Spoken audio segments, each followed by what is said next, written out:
Bonjour à tous. Avec cette vidéo, on va continuer le troisième épisode sur le module Draw.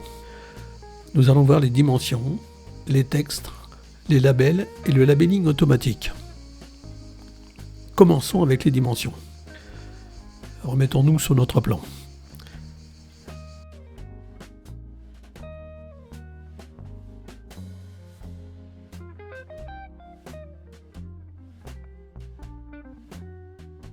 Faire un double clic sur la vue que l'on veut coter pour que les cotes se positionnent dans la hiérarchie de la vue. On va commencer par la vue de dessus. On verra plus tard pourquoi je choisis celle-là. Dans le sous-menu Annotate de l'onglet Home, je peux voir les différents types de cotations disponibles. Les cotes orthogonales, les angulaires, les diamètres et les rayons. On retrouve aussi ces choix dans l'onglet Annotate. On commence par des cotes orthogonales.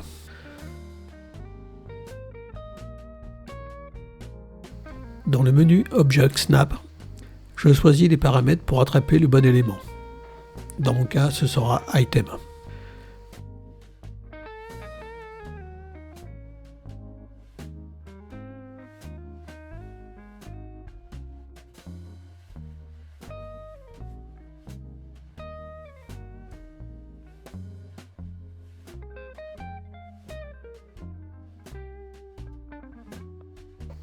Quand je suis sur le bon composant, qui apparaît en gras, je valide mes points de cotation. Après le deuxième point, je positionne ma cote au sein de la vue. Ensuite, je continue avec les autres points.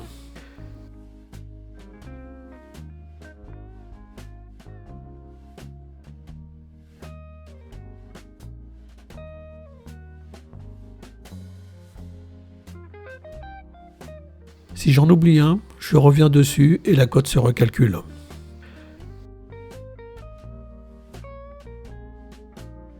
Quand je veux reprendre une cote pour y ajouter des points, il faut la sélectionner, appuyer sur le plus et sélectionner les éléments à ajouter.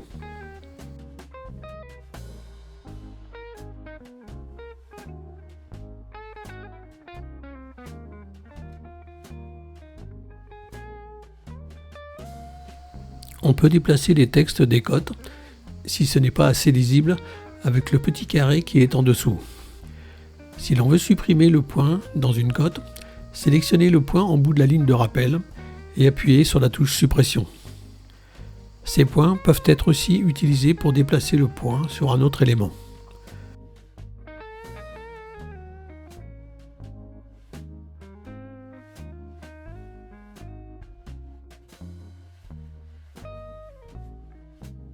Je vous laisse suivre la création d'une dimension verticale.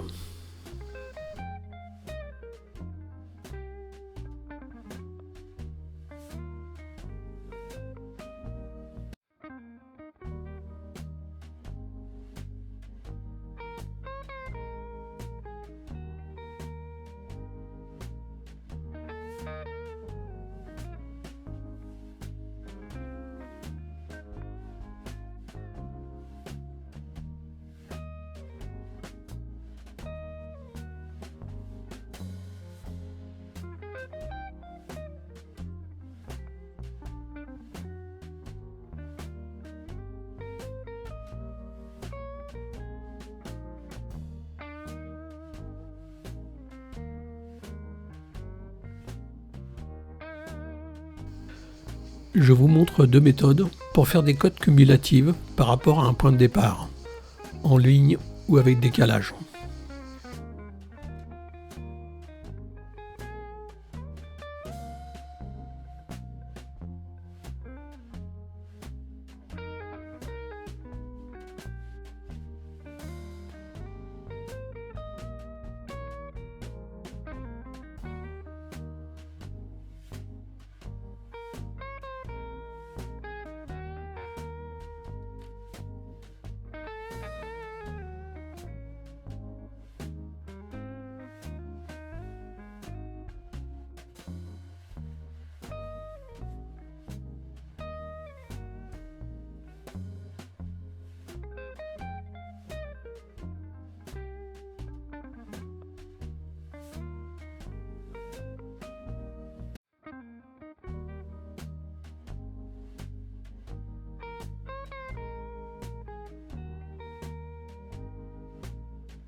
Pour effacer une cote, la sélectionner, appuyez sur la touche suppression et confirmer l'effacement.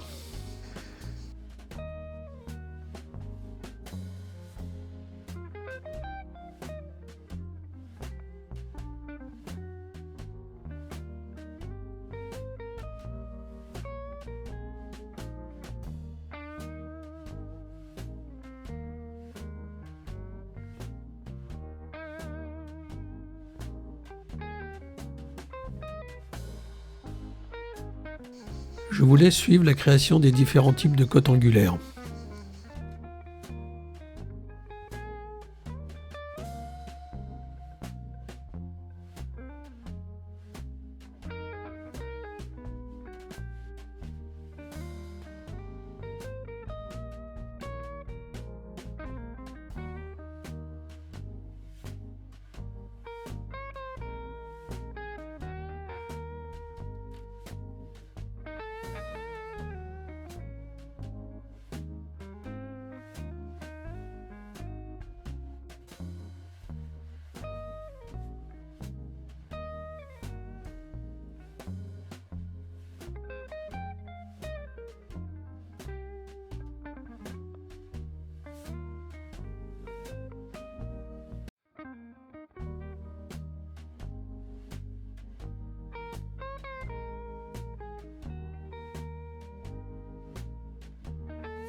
La dernière partie pour les dimensions sera les diamètres et les rayons.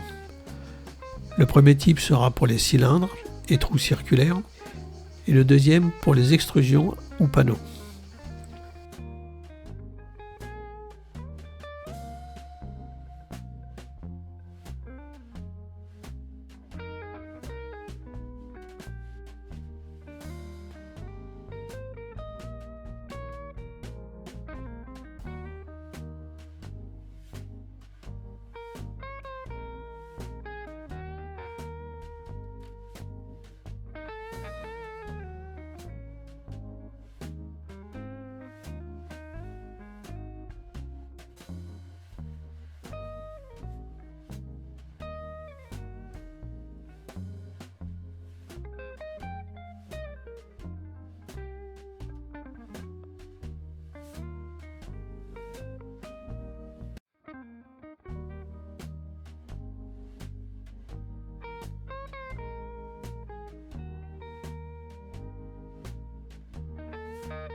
Deuxième partie, les textes. Tout en étant toujours actif sur la vue de dessus, dans le sous-menu Insert de l'onglet Annotate, je prends l'icône Texte. On me demande la position du texte et dans la nouvelle forme qui s'ouvre, je peux manipuler tous ces attributs. La police, la taille, suivant une liste prédéfinie, la couleur, etc. Ce sont les attributs habituels d'un texte.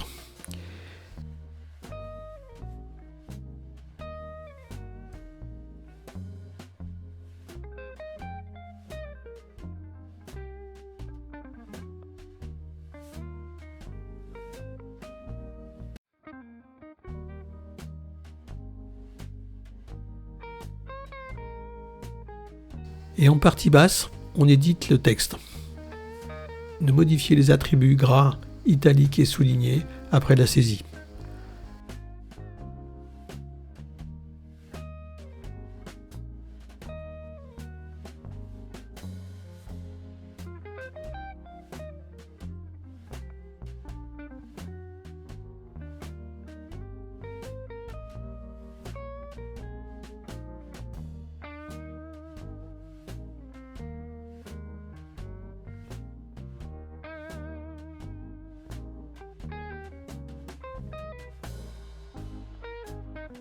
Validé par OK.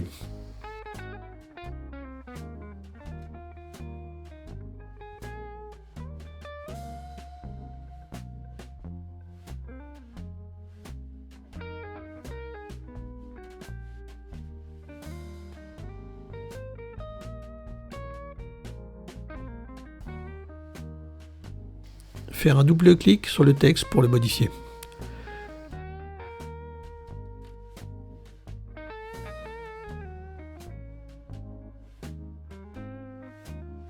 Je reviendrai plus tard dans ce sous-menu.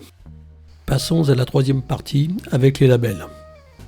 Toujours dans la vue de dessus, dans le sous-menu Annotate, je sélectionne Label. Choisir dans les librairies à votre disposition celle que vous souhaitez utiliser. Pour notre exemple, on va prendre un label pour les équipements. Explication sur le texte à l'écran.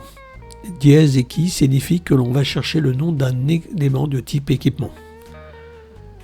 Entre parenthèses C2 signifie que l'on va extraire le nom à partir du deuxième caractère. Il faut savoir que le nom d'un objet dans E3D commence toujours par un slash. On valide le choix par Select.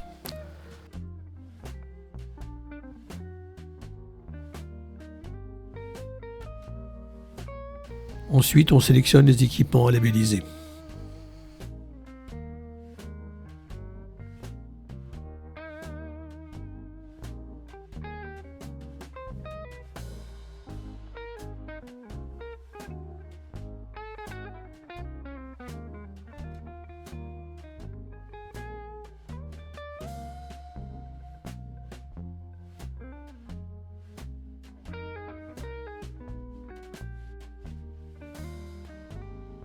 Partie suivante. Le labelling automatique ou auto-tag. Je sélectionne Auto-tag dans le sous-menu. Dans la première partie de la forme, je vais chercher la librairie et le style que je vais utiliser pour mes tags.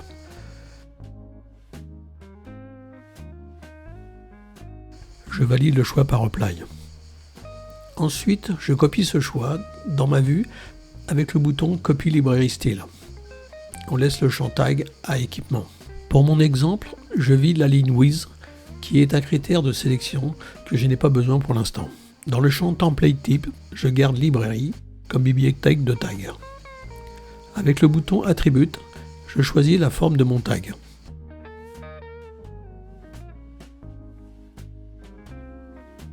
Quand mon choix est fait, je valide par Apply. La section P-Line Attachment est spécifique à la structure, donc je passe mon chemin. Je coche la case en dessous si j'ai besoin de recréer tous les tags existants. Dans notre cas, cela n'a pas d'importance. Et je finalise par Update et l'on voit les labels avec le nom de chaque équipement. Je repositionne chaque label si besoin.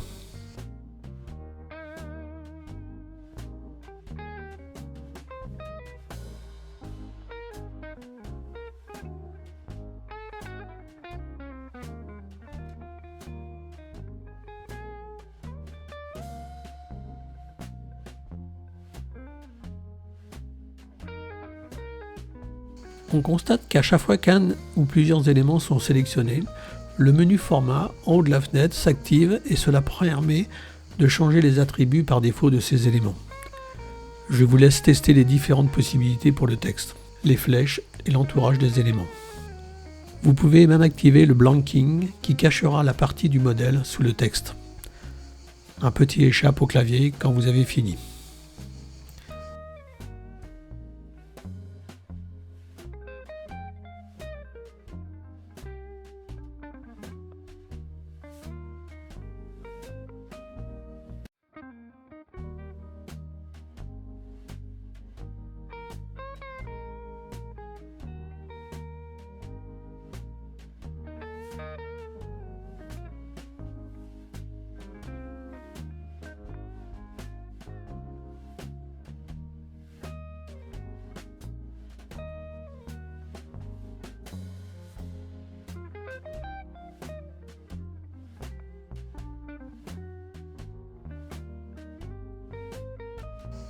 Pourquoi depuis le début je ne travaille que sur la vue de dessus?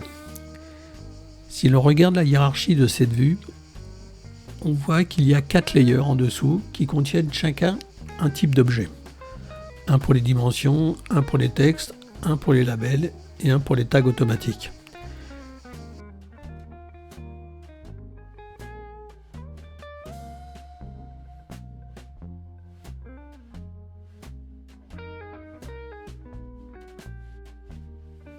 Si l'on travaille sur la vue d'élévation, tout va se mettre dans un seul layer, ça marche très bien.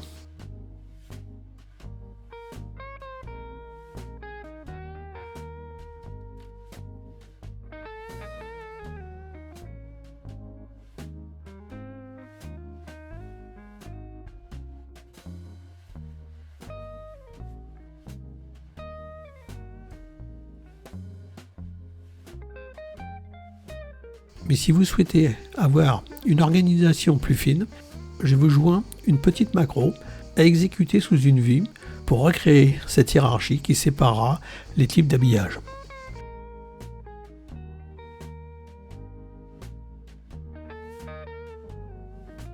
Bien sûr, cette macro est à exécuter avant tout habillage.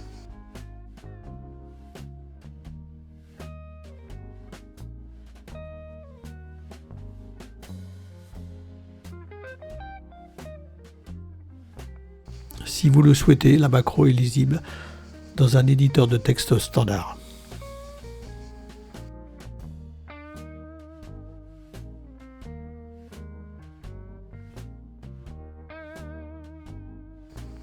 On va s'arrêter pour cette troisième partie sur Draw. Dans la prochaine vidéo, nous aborderons l'import d'un fond de plan dans votre projet et diverses autres petites choses. N'hésitez pas à m'envoyer vos commentaires et vos questions. Encore merci à tous ceux qui me suivent pour votre attention et à bientôt.